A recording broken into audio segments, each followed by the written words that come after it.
Are you sick of government lackeys who say you didn't build that? Are you tired of elitists who think you need a government permission slip for everything? Everything you do is an A to B conversation, and the government should see their way out of it.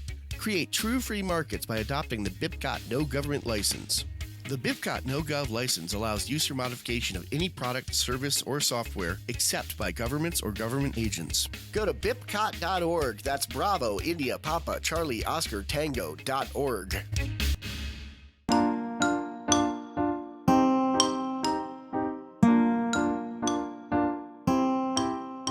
Hello, everybody, and welcome to Peaceful Anarchism on the Voluntary Virtues Network, on theconsciousresistance.com, theseedsofliberty.com, and the Voluntary Virtues Network. So today we have Christopher Ortega. Oh, by the way, before we start, just want to let everyone know that Peaceful Anarchism is covered by the BIPCOT No-Gov license. This allows for reuse by anyone except for governments and the agents thereof. You can find out more information for that at bipcot.org. So we have today Christopher Ortega, who is coming in from Texas. Hello. He is the singer and guitarist for a band called Aztec Death, and he will explain what that means because I think it warrants explanation. It's a cool name though. You can find it. Yeah, you can find it on Facebook, facebook.com/Aztec Death Band, and I assume it's okay if people find you on Facebook too. You're Oh yeah, totally. Yeah. So Christopher Ortega, find him there.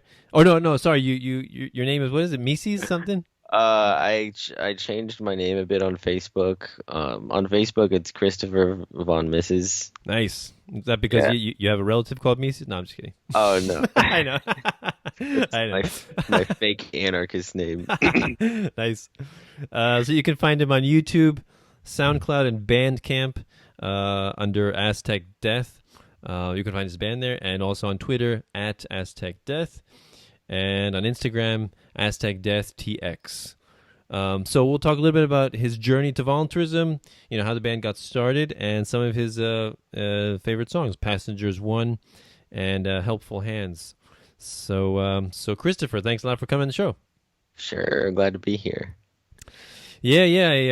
You approached me a while ago about doing an interview on my page. I'm like, who the hell is this guy? So so you told me like you're a musician, an anarchist. I'm like, all right, sold. Yeah, I guess I'm not very well known in the whole anarchist circle of people that exist on Facebook. But like as far as local music goes, I guess people know me a little bit better. Yeah, well, we're going to try to change that, right? Yeah. Hopefully. So please talk a little bit about your journey to voluntarism. I know you're a young guy, you're 22 years old, which is really awesome. I mean, I got into this like, I don't know, 28, 29, so latecomer. You were in your 20s, you're still young. Still young. So it's delightful to see all these young people getting into voluntarism. I think that's testament to the bright potential of the future that I have hope for. So tell us about how you came to voluntarism. Okay, well, I guess you could say I was pretty unconscious for about 14 years, and I met one of my friends who was an atheist, and so like we would talk about it a lot. We liked those kinds of discussions, those really open discussions where you have different schools of thought, different ideas. We're not afraid of those kinds of discussions, not afraid of conflict. So we would talk a lot, and talking to him pretty much made me an atheist too, because I used to be Catholic, and I guess that type of thinking that it took, the type of reasoning that it took to come to those conclusions was like consistent. You have to get to this mindset of thinking, well, is my reasoning sound for believing in this or that? And so he was also a libertarian. So we would kind of talk about that, and that affected me a little bit, but I still considered myself like a Democrat for a while, liberal, and I guess over the years, I started slowly moving towards the center and I thought I was a centrist. And it wasn't until I was about 18 and I was in college that I started playing around with, I guess, these libertarian questions. And one of my professors noticed that I was coming from that position a lot, the libertarian position. And so he recommended that I read Albert Jay Nock and Murray Rothbard, and I had no idea. I was like, I barely read. Like, who the hell are these people? So, and the funny thing is, he's not even a libertarian. He's like he was like a conservative guy. Wow. So I looked those up, and I read Anatomy of the State by Rothbard, and that was all it took. I know. That's the red pill right there. Yeah. After I read that, I became an anarchist, and that took course over a very short period of time, like a couple of months, really. So I was libertarian and then anarchist very quickly. So,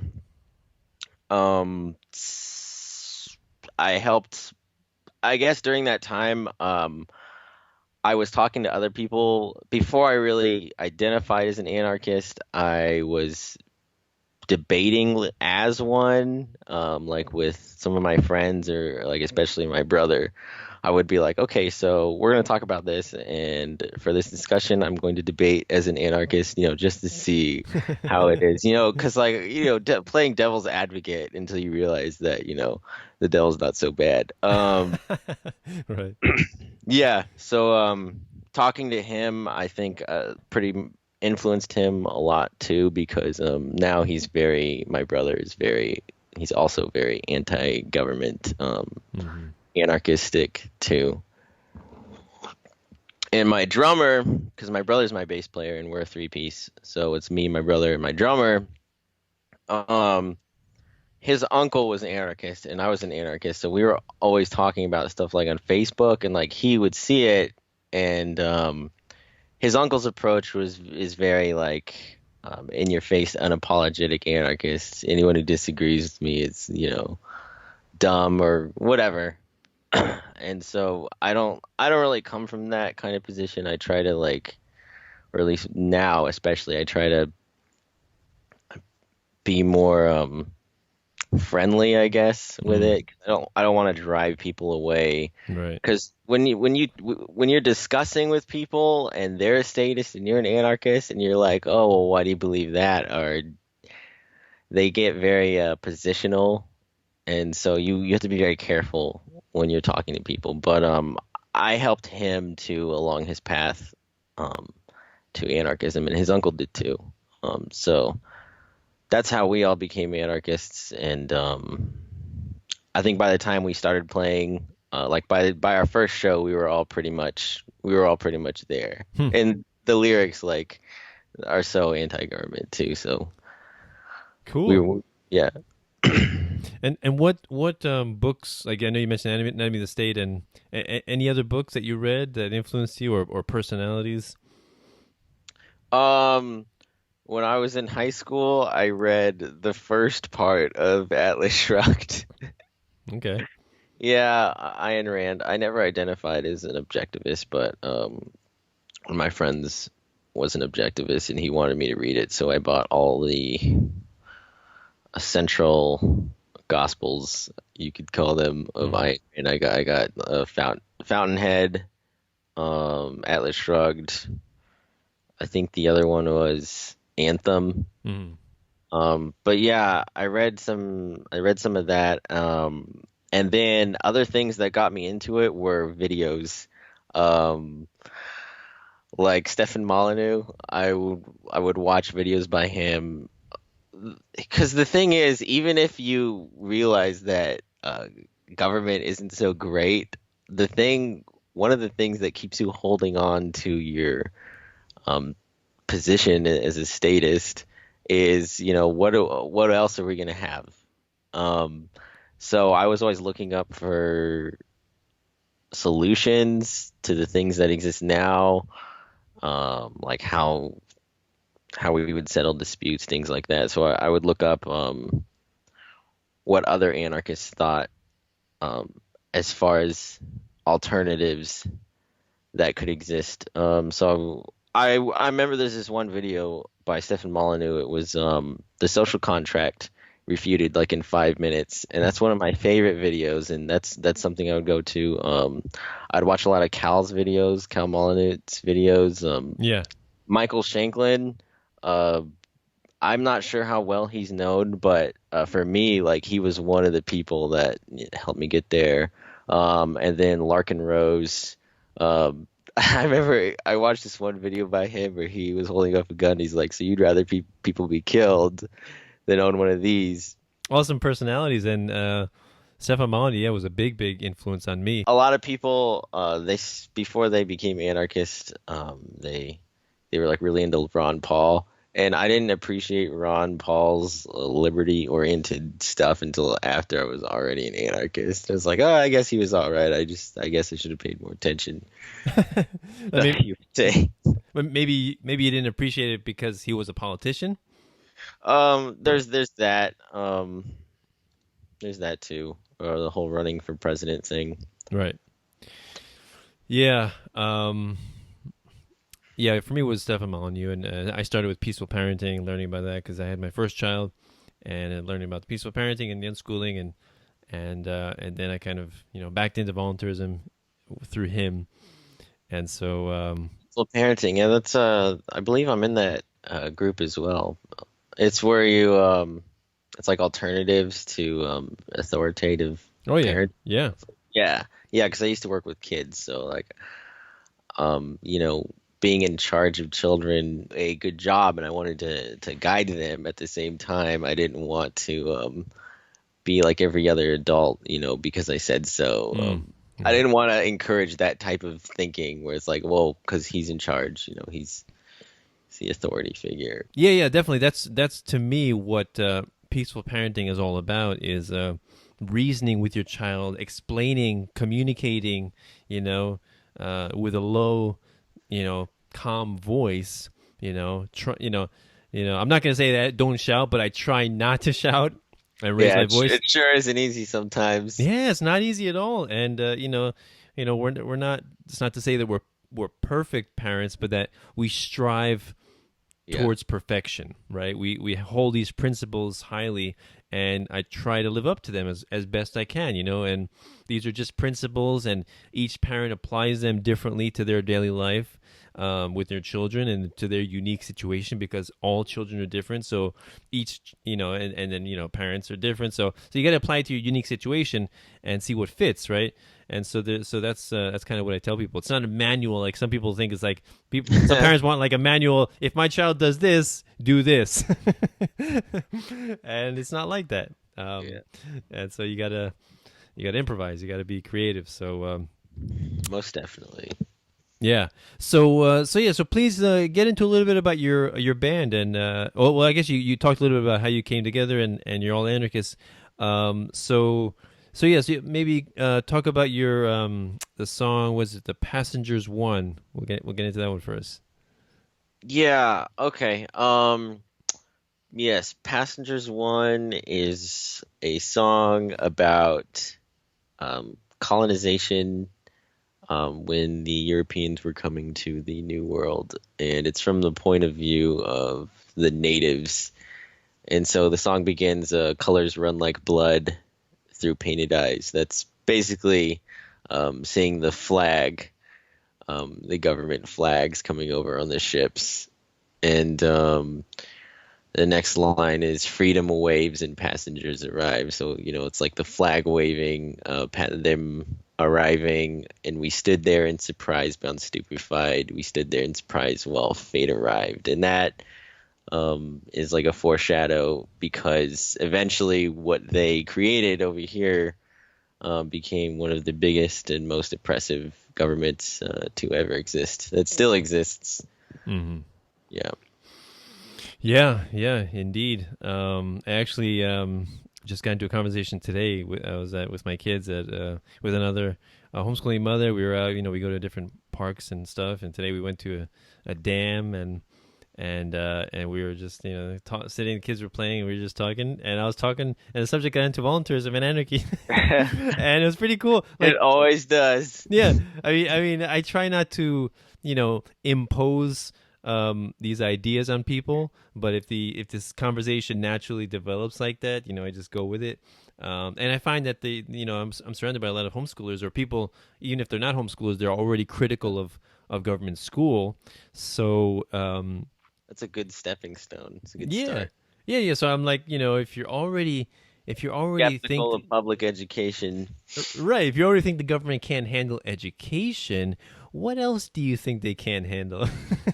It's funny because I'm sure abolitionists in the 19th century struggled with the same thing at dinner parties. They'd be talking about something and then casually bring up, well, yeah, slavery. So, yeah, that shouldn't be a thing anymore. And, it's hard not to talk about that kind of stuff when you see it as so clearly is a bad thing. But then you got to pretend like it's a 50-50 issue because, some people don't understand yet or just don't realize.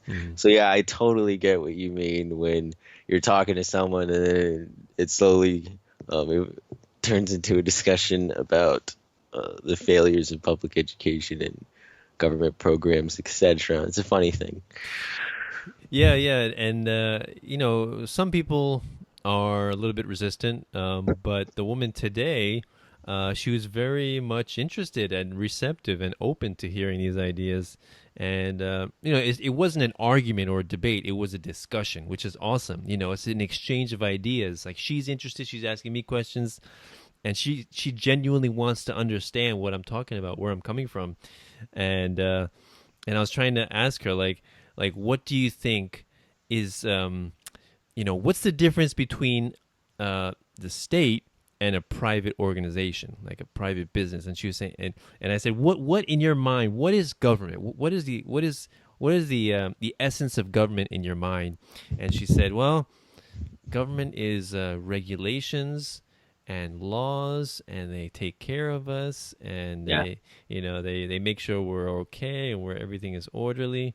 Yeah, pretty much what everyone thinks. Yeah, and I'm like, well, you're keeping one thing, out of that equation, of that explanation, is that the means. Yeah, it's not just like keeping order, which is basically, you can say, what a security guard does, or it's not just that. It's the legitimate use of violence to achieve certain ends. The removal of your consent is the problem. Yeah, the removal of consent and the exemption from the laws, the universal laws of morality that we all are subject to. And that's the fundamental essence of it, is that it's completely involuntary. And then she was talking about, like you were mentioning, the founding of when the United States government was just formed, and how did that happen? Like what changed? How did it become like, now we're not the government and now we're the government? Yeah, that is a great, I don't know. I guess I'd have to look more into that because that is definitely interesting. It seems like a gray area in history of when that started up. I guess you could say somewhere in between them coming here and then authoring the first document that assumed this implicit consent. Right. We the people. Right. So 1776, they signed the Declaration of Independence, right? And I think soon after that, the British leave, they're defeated. And so there's that short amount of time between that and I think 1789, when the Constitution was written, where, really nobody was in charge, I guess. And then eventually they outlined in this Constitution a very important clause. I think it's section, I forget, section 10, something like that, where they say Congress has the power to lay and collect taxes. Very simple sentence with very powerful implications. Yeah, it's funny. I was actually talking to someone a couple days ago about the Constitution, and I was telling her, she was one of the people who is a part of the Freedom Grounds in Texas. Mm-hmm. And like she was hanging out with Corey Watkins, Brett Sanders, like those kind of people, Cool. and I noticed her boyfriend had the tattoo "We the People" on it, and I was like, oh.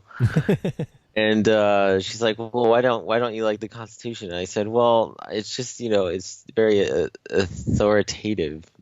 And she's like, well, no, it protects it protects our rights. You don't believe in that stuff? Well, it's like, no, I believe in that stuff, but I don't think we need that piece of paper. I read this misquote that someone wrote on behalf of Lysander Spooner. It was a fake quote they wrote that Lysander said, the Constitution is authoritarian bullshit. And I think it's funny. It's not a real quote, but right. but it's so accurate because yes, there is that Bill of Rights that outlines and supposedly quote protects your freedoms as an individual, but that's not what the document is. That part was included later on. The document is an instruction of, well, this is all the stuff that government can do to you, and this is how they're going to do it, and that's just the way it is, and you agree to it. So I think where you started off speaking to that woman about the peaceful parenting thing, it's always great to find that one thing that they already can see, that they already agree with. For her, it was individual liberties before you can have those deeper discussions. In your case, it's public education. Yeah. I mean, the Constitution. It's like it's such a strange thing when people, we got to get back to the Constitution. It's like, well, if a piece of paper, if your rights come from a piece of paper, what does that say about your rights? Yeah, I believe Adam Kokesh was he started off like that. I remember when he first started Adam versus the Man, I think the colors were black and red, and that was when he identified as a constitutionalist. And then later on, if you paid attention, it turned to black and gold, and it was yeah, it was bound to happen. Good for you, Adam. By the way, he's coming to Texas. He's coming to Austin. It's either this month or the next month, but I'd really like to go see him because he does good stuff. He's one of the people that I think really helped me along the way, figure some stuff out. Yeah. Oh yeah. He does. Yeah, he's been doing some awesome stuff. I mean, I don't know why he's running for president. I think he can do much better things, with his time than that. But oh well, to each his own. That's what he thinks. I really love the way that he approaches discussions with people. It's such from he's very honest. It's from a very honest point of view, and he asks people what they think. He's very good at not getting people to be positional. So he's definitely one of the people I would recommend studying if you're looking to convert people. He's really good at it. Yeah, he reminds me of somebody doing Socratic questioning. Yeah, exactly. Kind of analyzing people's why they think a certain way. And then in that way, through certain questions, you can recognize inconsistencies, right, in their arguments. Yeah. Okay, so the next we were talking about this song. Okay, so the next couple lines, whittled down my kind, they are the devil from behind. That's pretty self-explanatory. Creeping dangerously close, they sabotage their very own. So those lyrics are about how they set up. Hold on. Is this Helpful Hands? No. This is still Passenger one. Yeah. Okay. Go ahead. The creeping dangerously close, they sabotage their very own is about how when people get together and then they try to set up these, I guess, safeguards, and not only does it not work out, but they do it, I guess, on the tab of their children and their children's children. Yeah, the national debt, which I believe Alexander Hamilton proclaims it to be a blessing Yeah. And okay, so the next couple lines, I really hope that this machine will die. Machine, that's obviously government. Mm, Rhetoric clouds perception, sense waves goodbye. mm. So that one is for the politicians out there. We stood there in surprise, bound stupefied. We stood there in surprise while fate arrived. Hmm. And that's pretty much the whole song. Cool. You remind me of what, like, I was talking to the woman today, and one thing that I mentioned was, there's one argument that anarchists make, which is, the government's evil, government's immoral, and it shouldn't exist, right? Yeah. And then there's other people who come at it differently and say, well, the government doesn't exist at all. It's just men and women with guns Yeah. forcing us to pay them. That's the Larken Rose. Yeah, and I noticed, like, I follow Cal Molyneux a lot, Yeah. and he often takes the position that we should abolish government. I think a lot of people say we should abolish government, but it kind of sounds, I don't know. I guess it sounds a little bit eccentric or intense when you say abolish, right? But then when you say, well, what is the government? What is, like, I asked the woman, what is it? She's like, it's regulations, laws. No, it's just people who think they have an exemption to morality, right? The government is not the White House. It's not the IRS building. Yeah. It's not the public schools. It's not the tanks. It's not the fighter jets. It's just people who believe they have an exemption to morality. It's a thinking is what it is. It's a thinking that's been around for a very long time. And even if you Mm-hmm. take away the White House, even if you take away congressional buildings, you could take all that shit away. You could kill everyone. Mm. As long as that type of thinking is still around, you're going to have these governments. And so Mm-hmm. what you need to do is you need to, I guess, saying something like abolishing government is kind of inane. What you need to do is you need to educate and give people a different way, a different option, Mm. different kinds of thinking. Right, like like people like Dale Brown with the Viper Threat Management. Detroit threat management? Yeah, right. Detroit Threat Management. Yeah, that's great. That's a pretty wonderful example of private solutions, private alternatives to issues of criminal justice and security and those types of things. That's what kind of interested me in my scholastic pursuits. Yeah. Like I interviewed. I had the pleasure of interviewing Dale Brown. Awesome guy, very smart guy, funny guy.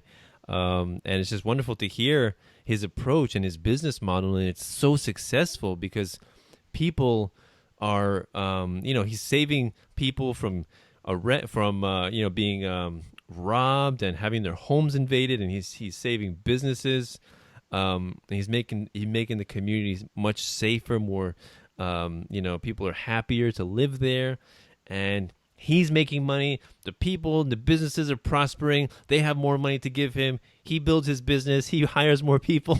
It's great. I think the most important thing that he creates is a precedent because um, one of the problems that people have with those types of solutions is if it hasn't existed yet, then they'll say, well, it has point to me an example of where we have had that. Like if you took us back 100 years and you said, okay, no more slavery, it's a little bit more than 100 years, but you said, okay, no more slavery. It's like, oh yeah, well, show me a society that works without slavery. It's like, so he's creating that precedent of, well, this can work. Mm-hmm. And it's great, and I'm glad that it's working, and I hope that it continues to work.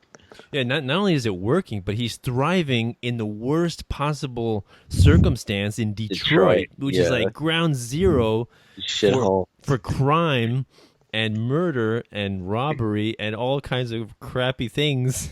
And he's like, that's where we should have our business, in Detroit.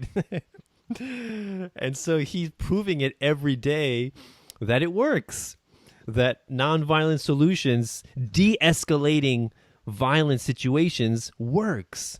The solution is not to taser or to beat to shoot first and then ask questions. That's not the solution. He walks into it with a different mindset that law enforcement does. For law enforcement, it's I'm going to protect myself first. But for him, he mentioned this in an interview. It is his concern. His primary concern is not for his own safety, but the safety of the people around him, and that isn't something that I've ever heard before, and it was just really funny, I guess, and I think that philosophy is a big part of why it's working and why it's successful. Oh yeah, without a doubt, he's really setting an awesome precedent and teaching others that it's possible, and he's expanding into other countries, I believe. And the same thing with the guy Virgil Vaduva with Cell 411. I had the pleasure to interview him as well, and he is doing an awesome thing with his app. He's saving lives in South Africa, and he's gonna. I think it's spreading. I think also in Mexico, it's gaining traction, and really the horrible places where people need a network of friends and family that they can places where it's so bad that they can't afford any public solution, where other people step up. And that's really where it's going to happen, isn't it? Because if it's not happening next to you, then people don't give a shit. Yeah. So these people are really creating the solutions that we need to the problems that we face now in the true Buckminster Fuller tradition of you don't improve things by fighting the existing paradigm. You create them you make them obsolete, right? By creating something better. So, but does that mean then that where we're going to find progress is where something has failed so terribly that other people had to rise up before we see any kind of change? Well, I mean, I think it's happening every day. Like you look at Uber, look at Lyft, and then there's like I just heard about Uber for jets, like people who don't want to take traditional airplanes because they want to avoid the TSA, so they're doing like this like Uber type thing for jets. Yeah, they have an app too. yeah, I think they do, and it's for really wealthy people. It's like $1,000. I don't know. Yeah, Jet Smarter every few months or something, but awesome idea. So yeah, there's solutions being made every day, and slowly each of these are like chipping away at the idea of the state. They're chipping away at the idea that people think that we need this agency to empower this agency that initiates force to redistribute wealth, against people's wills and give it to a different portion of people, and that's the only way that we can survive as a society. And so these people are really they're debunking that. They're destroying that. So it's a beautiful thing to see. So please, can you get into your other song, "Helpful Hands"? Okay. Yeah. Okay. So, "Helpful Hands" is about the military-industrial complex, and so the title is, I guess you could say, tongue-in-cheek. It's a joke. It starts off with they came into service willingly. So that's pretty self-explanatory. That's just enlisting to heed the call of your enemy, and the enemy is you could put that in quotes. Packaged wildfire, useful fool's desire. And so packaged wildfire is that they target young men to enlist in the military, because those are the people. Those are the people that are risk takers, that feel invincible, feel invulnerable, that don't really know any better. They're just bags of walking testosterone. I mean, when you look at car crashes in sports cars, it's all like young guys. It's right. If you have control of the young men generation, then that's all you need, basically. So it targets them and useful fools desire because they don't know any better. You know, they have all these older people telling them that it's the honorable thing to do, you know, to serve your country, whatever that means. I guess it means fighting some battle for some politician being a trigger pulling tool, if you will. And then the chorus is, you fight, come the calling, but no problem solving. Old signs make you wonder, pull it up, put it under. And so the old signs is second guessing yourself when you look at the position that you occupy. And that's something that Adam Kokesh did, because he used to torture people. And he did that because someone else told him to, because he believed in authority. And so as of recently, he talks about, he asks people, like, am I a good person from all the things that I've done? Do I deserve to have these things that I have? He has guilt. If you listen to him talk, he carries that with him. He talks to people, he talks to other statists, and he goes, yes, I was in the military. And then, they quickly shake his hand. Oh, thank you for his service. But for him, it was definitely not a good thing. You can hear it in his voice. I've seen it in a couple Facebook posts. So that's what old signs make you wonder. That's what that means. Pull it up, put it under. And that's like the gun or the bayonet or the flag, whatever instrument you're using to advance the government or your government, serving your country and imposing it upon whoever it is that you're ruling over. And so the next verse is, they guard a burning house from arson. And that is, you could say that that's the whole terrorist campaign that we've been fighting for quite some time. Fighting the enemies of freedom, while ironically it is the state that is the biggest enemy of freedom, because it is in that fight that they introduce all this legislation, these laws that limit your freedom. I firmly believe that government is the number one enemy of freedom. You say you're going to serve your country and defend freedoms, but who are you fighting? I think you're fighting the wrong person if you're not out there trying to open people's eyes and say, hey, it's the state that's the enemy here. All right, so they guard a burning house from arson, thwart invaders, but fuel the inside. So that's about the campaign and creating more and more terrorists.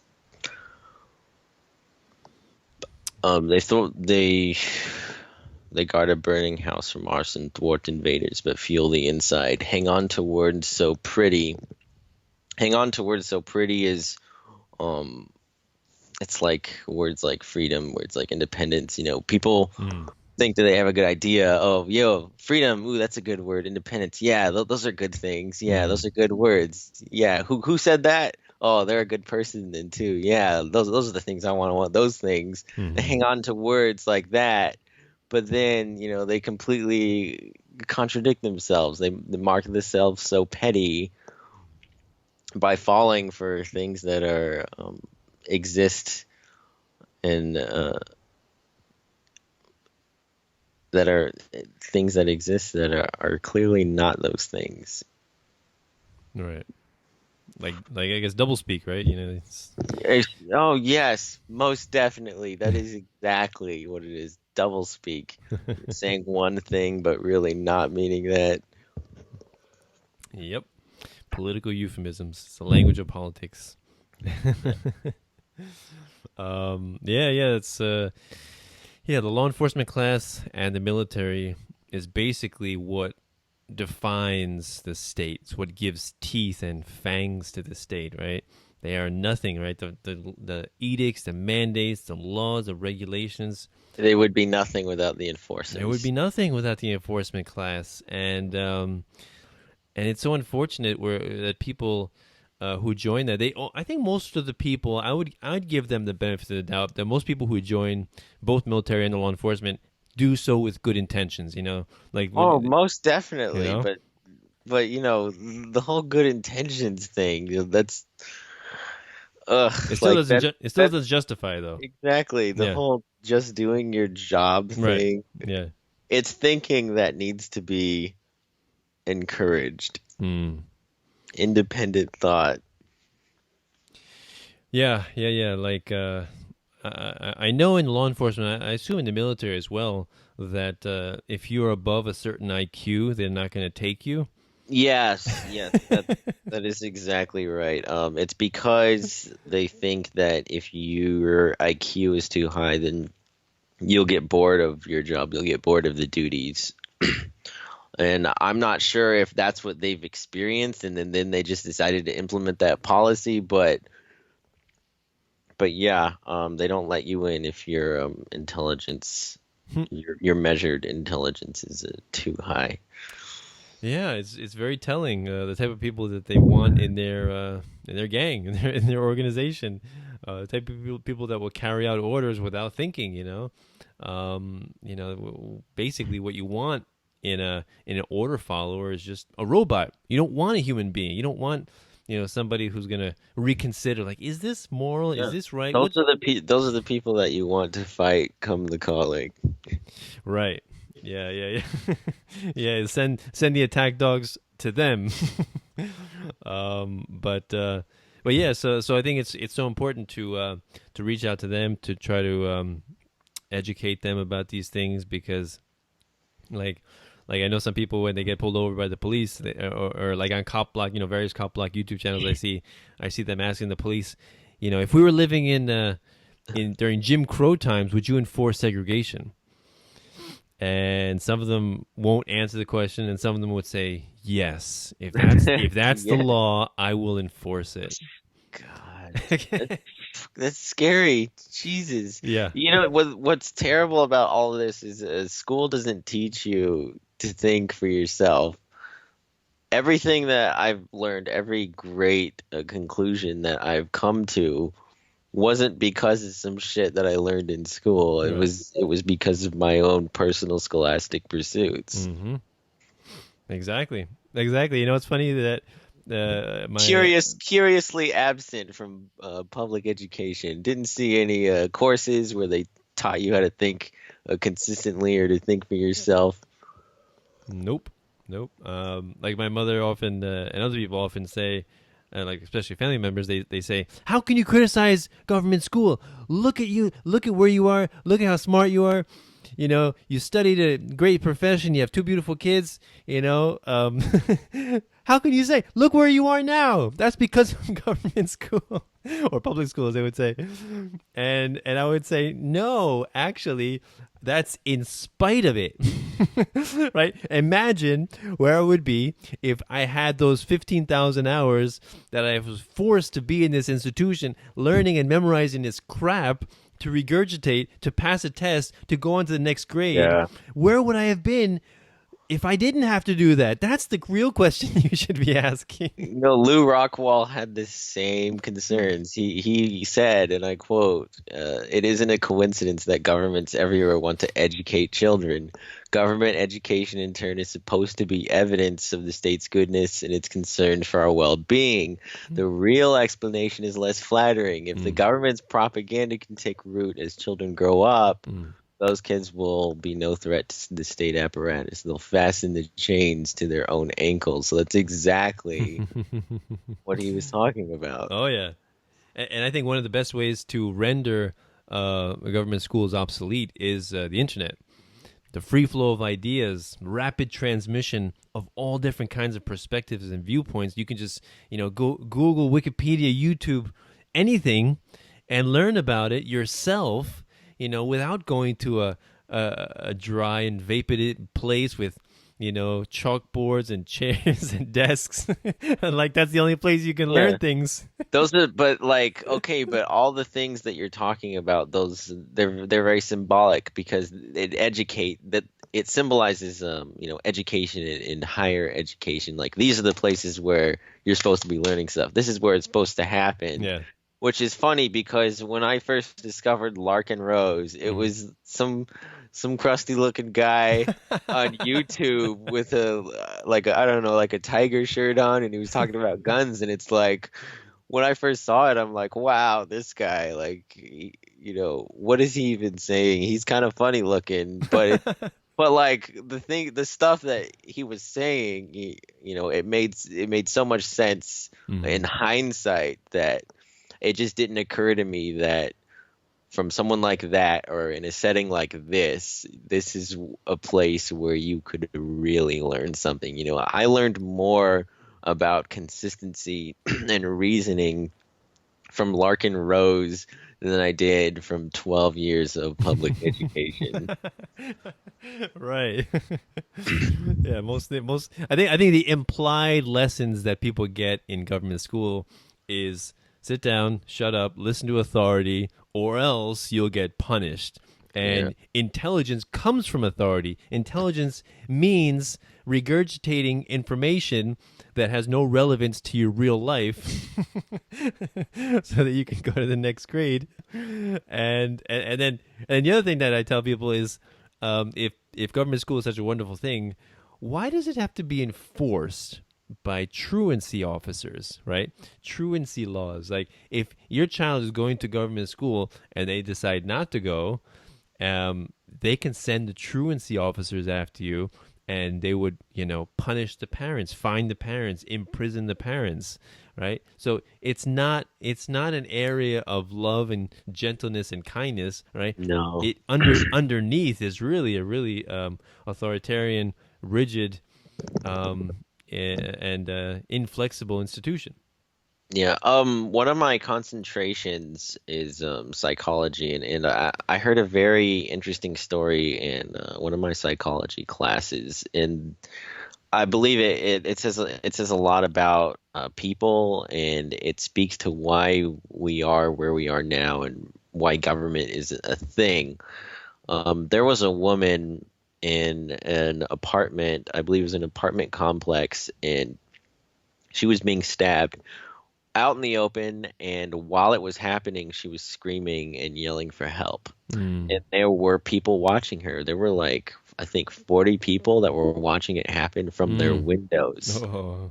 And nobody did a thing because everyone thought, oh, well, someone else will do something. Someone else will make the change. Someone else will come to her aid. Yeah.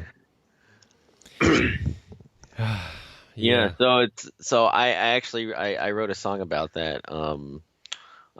The album art is going to have people with masks on it because it's about that diffusion of responsibility as well. But Right. I have a song, and it starts off, beneath this mask there is a man, and I guess it's me wondering how I'm doing as an anarchist. I'll help you peel it if I can, but if I can't, then who could say that I tried very hard? Because no one's paying attention to me. If I'm an anarchist and I'm consistently moral and I make consistent moral choices, only I'm going to know that, and other anarchists who can see my reasoning, but no one else is going to know that. Mm-hmm. But if I can't, then who can say that I tried very hard? So you assimilate into the black, into this state, into this grave now. So it's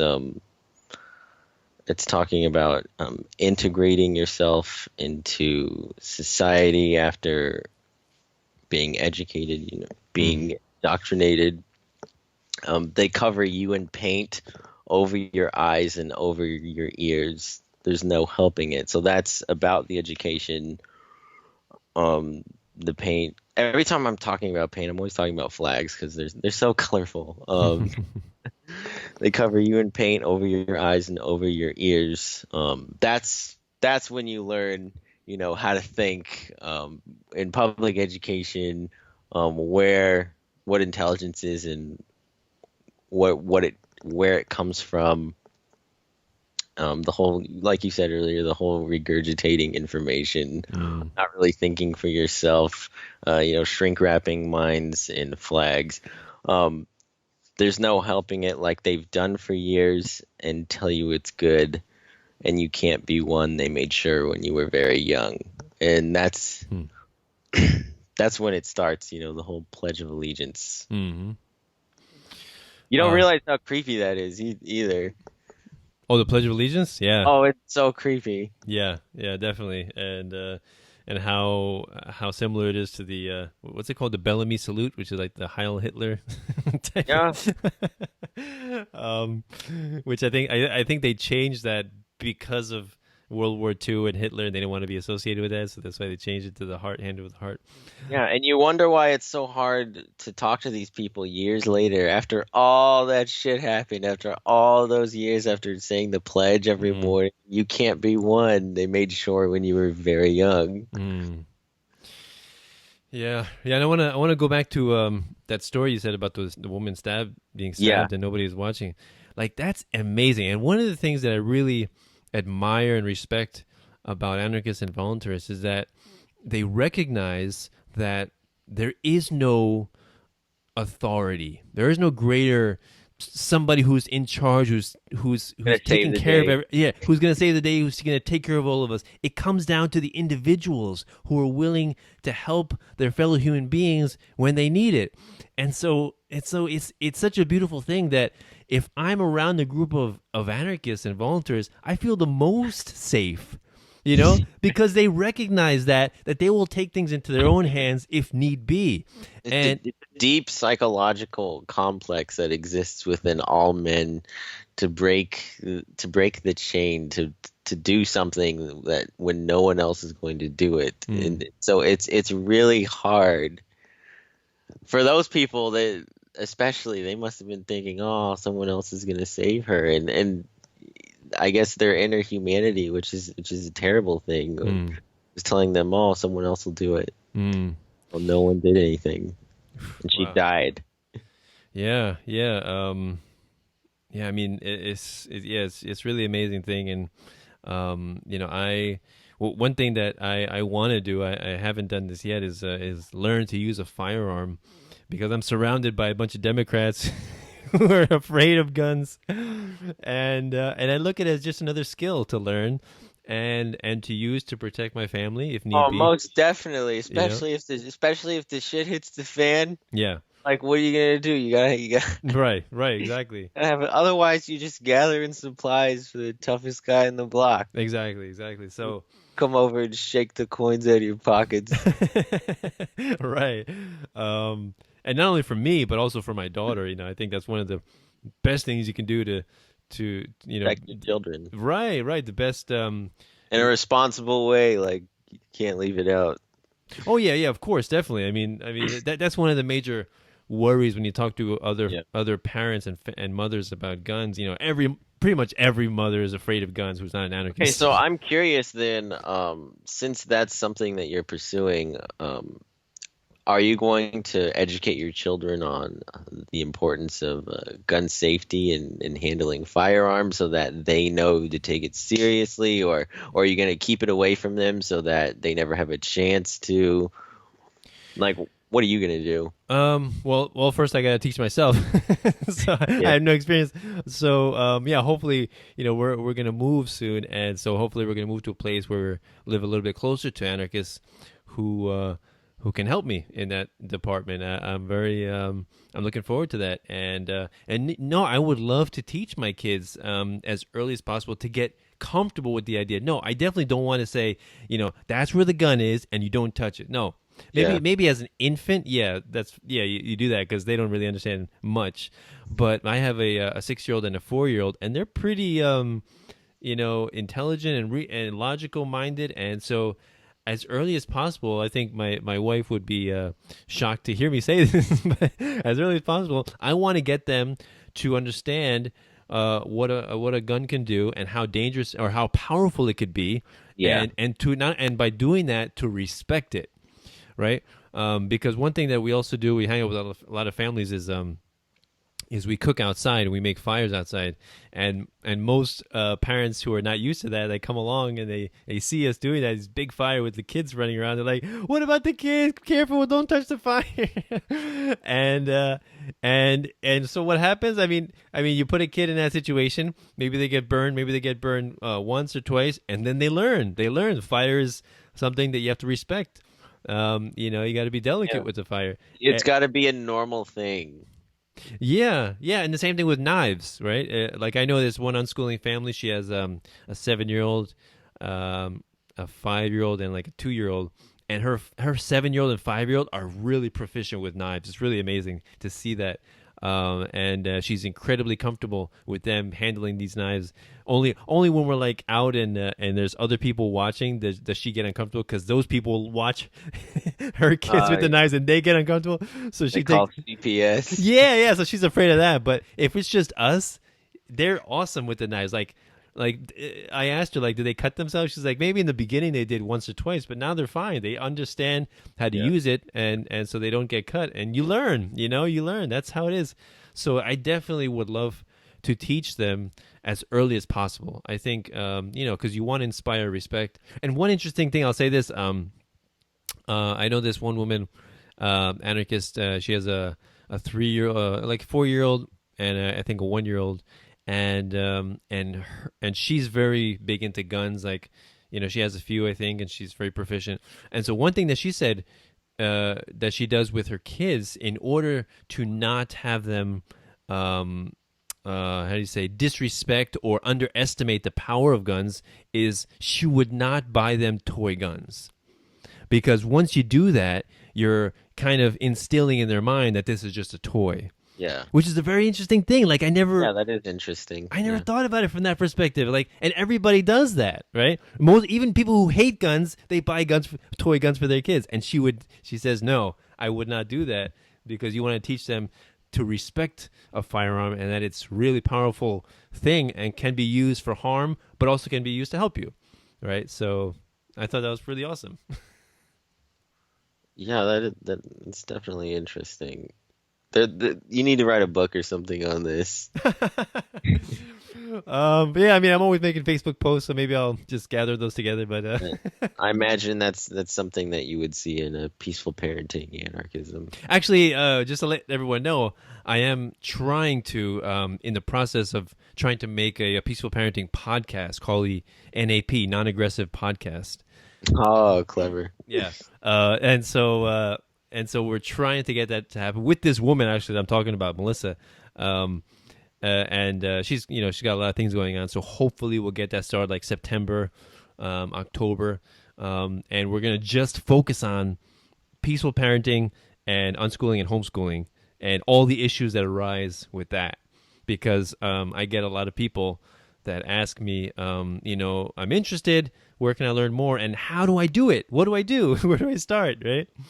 Yep. So I think it would be a great resource for those people to just hear people who are practicing it and the tribulations that we encounter every day. And like we said before, we're not perfect, right? We encounter problems every day, and we try to solve them in as peaceful and gentle a manner as possible, right? So we're looking forward to that. But yeah, before I let you go, is there anything else you wanted to add before we sign off? Okay, I guess I should mention the album.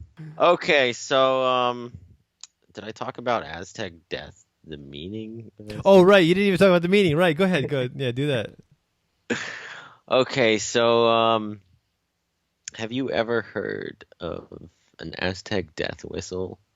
A long time ago, the Aztecs used to blow these whistles, and they were insane because they sound like a person screaming. It's a terrifying Wow. a terrifying noise. You could go online and look up Aztec Death whistle, Oh my god. and you'll hear exactly what I'm talking about. This old looking man of Hispanic descent. He talks about it a little bit, and then he blows it, and it just blows your mind how much it sounds like someone screaming. So they think that they used to blow the whistles when they were going into battle as a way to intimidate the enemy, and it certainly works, because if I heard that shit, oh man, Go the other way, the other way.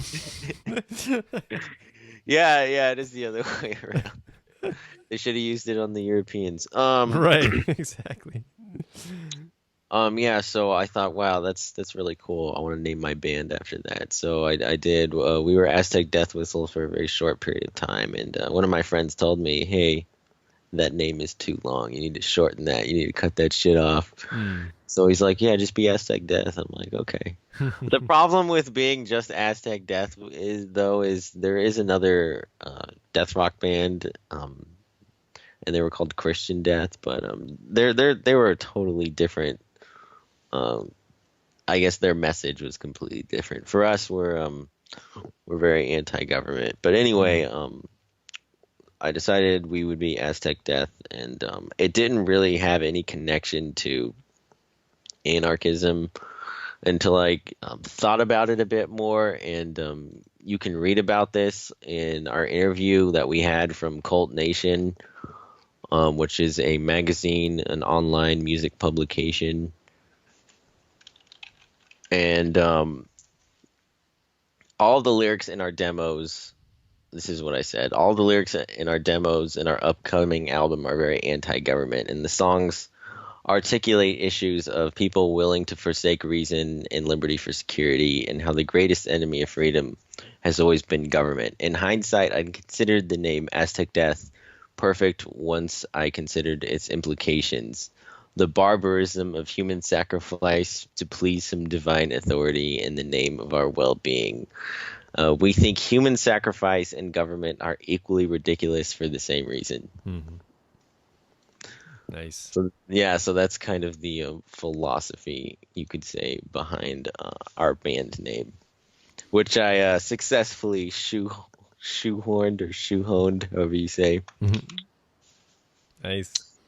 Yeah, I was talking to, because I was hanging out recently with some of the local anarchists, Brett Sanders, Corey Watkins, and I told them about it. They were just making their first episode of Drunken Democracy. I don't know if you've seen that yet, but that's when they go around asking people questions about like who the president is, what are the branches of government, is taxation theft, etc. Anyway, we met up with them, and Corey told me about Texas Freedom Grounds, which is an effort in a community of people living together. And we were like, yeah, you ever have live music out there? And they're like, no, but we should. So yeah, we're trying to set that up. So this week we're going to be playing in San Antonio, and hopefully we'll be playing Texas Freedom Grounds, and we have a lot of shows coming up, which you can see on our Facebook page. Nice. Yeah, just a side note, you just reminded me of something when you said, was it Drunken Democracy? Drunken yes. Democracy. Yeah, so just asking people, who the president is and what the three branches of government. What's funny is that most anarchists and voluntarists know more about government and how it works than statists. Yeah. Like we know the ins and outs of their belief system, yet they have no idea what we're talking about. Well, that's how it. I mean, we look at it and we think it's funny, it's ironic, but the reality is that that's how you get there, is through educating yourself and realizing, wow, this is ridiculous. Yeah, and it's the same case for like many atheists that I know that tend to have more background and information on belief systems and schools of thought on different religions than those who claim to be followers of said religion. So yeah, you just learn, and it's funny. It's funny the way it works out. Yeah, Yeah, it's I guess it's the inevitable result of learning about it. Like, wait a minute, this doesn't make sense. Who told me this? So before we go, please let people know once again. Just repeat where people can find you if they want to follow you guys. All right. You can find us on Facebook at Aztec Death Band, facebook.com/Aztec Death Band. We're on Instagram, Aztec Death TX, all one word. TX is Texas. And we're on YouTube. We have a channel. On that channel, we also have this thing called Aztec TV where we promote local artists and activists, etc. And we did recently have those people from the Freedom Grounds on it. Brett Sanders was on it too, so that was pretty cool. And yeah, we have a Twitter, Aztec Death, and yeah, just follow us, look out for our show times, and come see us, because if you're an anarchist, then you'll appreciate it a little bit more than those casual fans. Yeah, awesome. And one thing I'd like to ask my guests before we go is what's your favorite quote of all time? Okay, so one of my favorite quotes is, "Emergencies have always been the pretext on which the safeguards of individual liberty have been eroded." And that's by F.A. Hayek. Nice. Yep. The Hegelian Dialectic, problem, reaction, solution. That's what I get at that.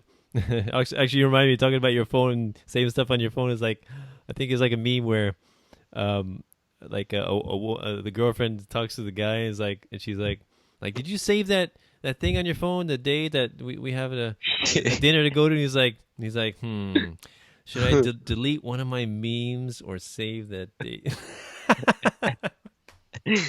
Yeah. we're all guilty of it.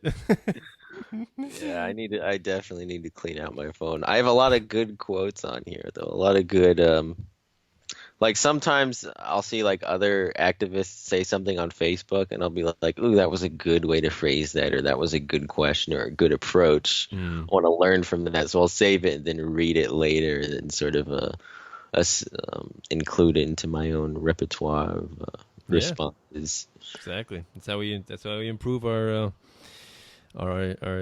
ways of explaining things and our methods and techniques. Become more articulate, better thinkers, and better at convincing people that anarchism isn't the devil, and it's not like those purge movies where the government gives us permission to murder people, because that's really what we were missing, was permission from government. Right. Otherwise we'd all be out raping babies. Yeah. Do you remember that Julie Borowski, around that time, she posted it on Facebook, on her Facebook page, I guess. She said, if all laws were suspended for 12 hours or 24 hours, what would you do? What's the first thing you would do? And the number one at the most likes is like, open a lemonade stand. Yeah, I saw that. I did see that. Yeah, that's illegal. Number two is like, drink raw milk. Yeah, drink raw milk. Buy and eat haggis. There's another one. And make an addition on my house. Yeah, get a fish drunk in Illinois. There's some state where it's illegal to get fish drunk. I mean, really? Why would you? But like the fact that it's a law. At one point in time, there was a huge issue of people getting all the fish drunk. They had to pass legislation. That's it. There needs to be a law for this. Yeah. Awesome conversation, Christopher. Thanks a lot for coming on the show. Really appreciate it. So everybody, please look him up, look his band up, and help him out. He's doing some great stuff with his band. So if you like post punk like Joy Division or The Cure, then you'll like it. Yeah.